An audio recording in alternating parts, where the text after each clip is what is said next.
Hello, I've written this screencast to introduce Geoffrey Chaucer to my students in Year 12, who will be studying him for the first time as part of the new OCR A-level syllabus, where we're reading The Merchant's Tale. Now, obviously, anybody reading Chaucer at any level will benefit from having a look at this presentation. This is very much an introduction to Chaucer the man and is not related in any particular way to The Merchant's Tale. So I hope that you will find it useful and, enjoy listening to it.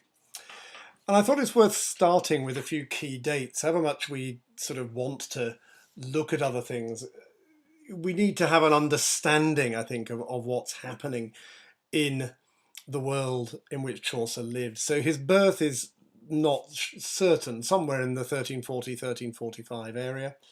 And he lived until the 25th of October 1400. On his death, he was buried in Westminster Abbey, and for a long time was the only man of his type, if you like, as a poet in Westminster Abbey, until Shakespeare joined him there, I think, in what has now become Poets' Corner. But there was obviously something about the man that made him worthy of receiving burial in such a prestigious location. Certainly as a young man, he was an esquire. He was in the king's service. This is Edward III. He fought abroad for Edward, was actually ransomed by Edward in 1360, having been captured whilst on military service. And this idea of working in the king's service is something that he continued to do. Certainly up to around 1377, he continued to undertake missions, shall we say, probably the medieval equivalent of low-level spying in many ways, in Europe on Edward's behalf.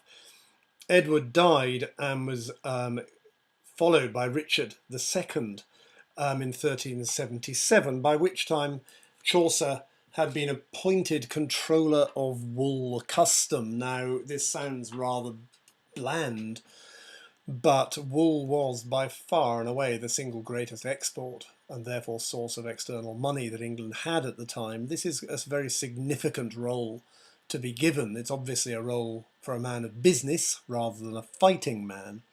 And it's the first of the roles that we see the hand of a man who's going to appear throughout this presentation, John of Gaunt, behind. So Richard has become king. Chaucer is still very much the king's man, though we do know that in 1385 he lost his job and was essentially thrown out of London and cast out without any great and evident means of supporting himself. Again, the hostility between King Richard and John of Gaunt, his uncle, was absolutely palpable and will lead eventually to Richard being supplanted on the throne by Henry IV, Gaunt's son, who Richard has banished at the time of Gaunt's death to get him out of his hair. What we do know, however, is that eventually, having lost his job, he was appointed a JP in Kent and spent the last, 20 years or so of his life writing and preparing to write the Canterbury Tales. Shortly before his death, Henry Bolingbroke, Gaunt's son, returned to England and took the throne from Richard.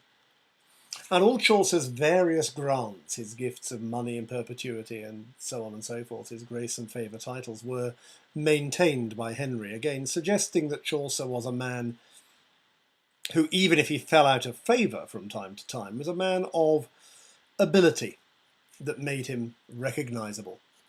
Now, it's also worth at this point just having a quick understanding of the society of the day, and you'll see here that I've given two very distinct little pyramids. There was a very sharp division between the worldly society of the king and the heavenly religious orders surmounted by the Pope. And the two did not really coexist comfortably, that you couldn't merge, you couldn't belong to both. As to which had greater power, well, that's something that became evident 150 years or so before Chaucer was writing, in 1170, at the time of the murder of Thomas Becket. maybe at the order of Henry II. And that, of course, is a nice little link, because that is where the pilgrims of the Canterbury Tales are going, down to Canterbury, to Thomas's, to Becket's shrine. But we can see that in society at the time, we have a very clear king, nobles, then underneath the nobles, professions, underneath professions, trades, and the whole lot supported by peasants. And on the church side, the Pope, his cardinals, his archbishops, bishops, other ranks, and at the bottom, the parish priests. It's worth noting, of course, that the top of both of these pyramids has been appointed by God. The king cannot exist without being seen as God's appointment, God's representative. The Pope is also, of course, God's representative on earth. And you can see very easily how these clashes that in terms of English history will eventually come to the fore in the 16th century with Henry VIII can be quite so violent. Ranks were generally decided by birth and possibly by patronage. It was very hard to move out of one's birth position, birth role, unless you entered the church, where obviously there was a chance for promotion to happen. So we get a state where the church can not only have enormous power and wealth, but can also be somewhere that social progression can be found. This idea of the three estates, a phrase used to describe the human condition at the time, essentially presented this idea that the three estates were prayer, fighters, and then supporters of either, the peasantry at the bottom. It's also worth remembering that the same sort of rules applied to animals, with worms and the like being at the bottom, that men, by definition, were of far greater importance in the hierarchies of the time than women. This should always be remembered when reading any work of the medieval time. After 1349, one or two changes began to happen. The Black Death swept through Europe, 1348, 1349. Something in the region of 40% of the population of England were killed by this plague. And the result of that, or one of the many results of this, was scope for enterprise, for individuals, sort of entrepreneurship, because gaps opened in job markets, businesses collapsed, housing became vacant, businesses became vacant, and there was much more chance of, if not out-and-out social progression, certainly the ability to move around the country and to change one's condition became much more possible after 1349, and you can imagine that this would have had quite a destabilizing feel to many societies of the time. Not only have they had to cope with this terrible plague, but also the status quo as they knew it had been shaken. It's a time, therefore, of upheaval, and it's also a time of revolution. In 1381, the Peasants' Revolt started in Kent, and peasantry marched on London, eventually entered London. You can imagine them pouring in through the great gates of the walled city, one of which, Aldgate, was Chaucer's home. And they were complaining about high-handed treatment and about high taxation. Their leader, Jack Cade, was met by the young king, this is Richard II, and he was killed in the subsequent fighting and riot. But one of the major targets of this revolt was John of Gaunt, who, you'll remember I mentioned earlier, is something of a patron to Chaucer. And I've put a link here, you can go and find out more about him, because I think it's interesting, I think you need to. You could also read Shakespeare's play, Richard II, although you have to remember that anything that Shakespeare writes is tainted by the requirements of Tudor propaganda. Chaucer, as controller of royal custom, was in charge, of course, of the probity of England's huge export market. He's not removed that far from issues regarding things like taxation and treatment of the poor producers at this time. He's married to Gaunt via his marriage, which I'll discuss in a bit.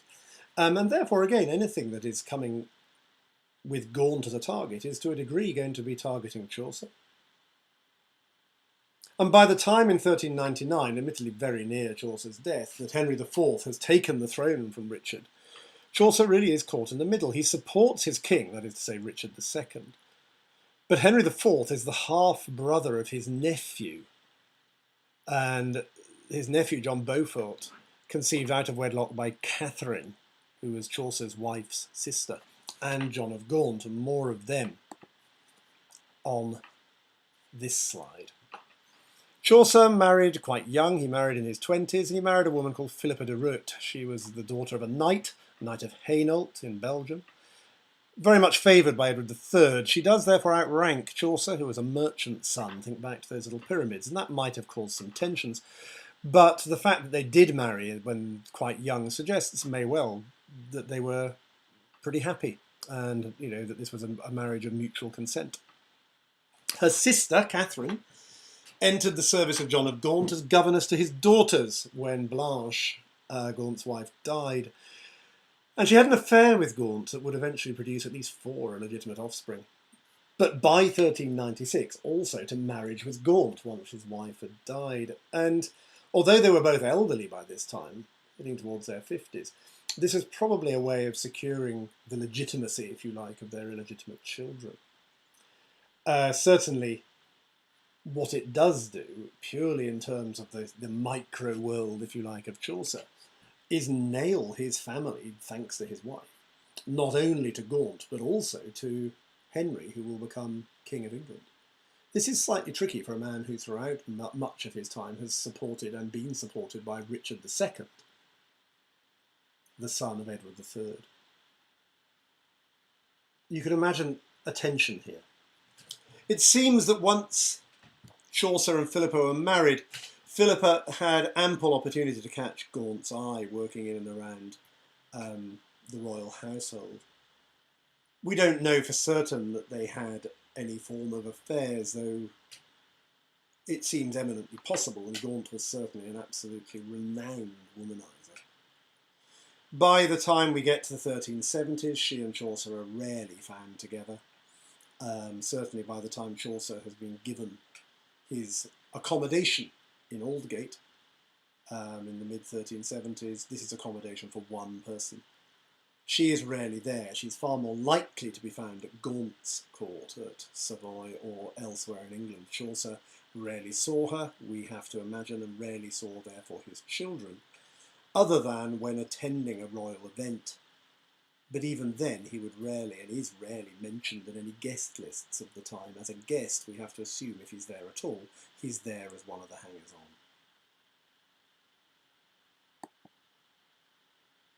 All this suggests, then, that we're going to come across one of the favourite sort of conceits, if you like, of the medieval time. That is to say, the Wheel of Fortune. This idea that everybody, wherever they are, is in the process of working their way around this great wheel, dominated by, turned by fortune. A king might be at the top, but that is only temporary. Richard II will be deposed by Henry IV and kept in captivity and murdered. It is very clear to see how this happens. Henry IV himself was banished when a mere Henry Bolingbroke by Richard II on the death of his father.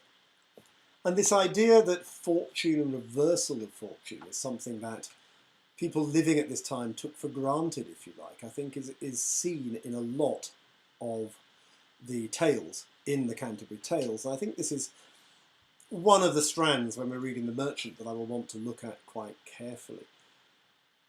Any student reading Chaucer at A-level should read one or two of the tales to shed light on the one that we're reading. It's not enough simply to read the single tale that is The Merchant's Tale. I would recommend The Knight, The Pardoner, The Wife of Bath, The Miller, and the general prologue as musts, but dig in and find them for yourself. We find that fortune will shift in these tales time and time and time and time again. And we'll also find that criticism of marriage becomes one of Chaucer's favoured themes. It seems in these tales that marriage is far from a blissful estate. I don't want to spend time discussing the merchant per se here, but we'll see this in the character of Justinus, particularly in the advice he gives Old January in the tale. We see in the Wife of Bath's tale all contemporary expectation being reversed by this incredibly strong woman who has treated marriage, if you like, as her battleground on her path to fiscal and societal success, spitting out husbands along the way, but rising each time. The knight's wonderful chivalrous tale of courtly love, but the pair will die in pursuit over their love. Many of the coarser tales are what are called fabliaux, and these are humorous short stories originating in France as a style, usually involving common people, usually involving a good deal of sex, a good deal of scandalous language, very coarse. But in the fabliaux tales, and the merchant is certainly seen as one of these, wives are generally unfaithful and husbands suffer great humiliation. How far away, I wonder, is this from what Chaucer was perhaps feeling at times within his marriage? We can't know really anything about his marriage. We have no private letters from this time or anything of that nature. But it seems, if we look at it as a circumstantial case, that his marriage could not have been happy. Even after his fall from favour, he was kept apart from his wife. And I say even after because you might argue this is even more likely to be a time that his wife would stay away from him. But again, at the time, but what I mean is at the time that he perhaps needed solace and support, he got absolutely none. Throughout his life, he was getting gifts from John of Gaunt in terms of money and jobs, proper patronage, shall we say. But we have to wonder what Chaucer was doing that was gaining this favour, because he certainly wasn't at this point writing any great poetry, he wasn't a great propagandist for Gaunt, he wasn't particularly wealthy, so he wasn't giving money to Gaunt's cause. But his wife was much wealthier than he, and certainly at some point is on record as receiving a repayment for a loan to Gaunt. And we wonder whether Chaucer is being constantly bought off by this enormously powerful man. All this is conjecture. What we do know is that he lives at a time of social and legal upheaval. And it should be of no surprise to us at all if this upheaval emerges in the poems that we read when we read Chaucer's Canterbury Tales. I hope this has been helpful. I'd like to thank you for listening, and I hope that we will get a lot out of our reading of The Merchant's Tale.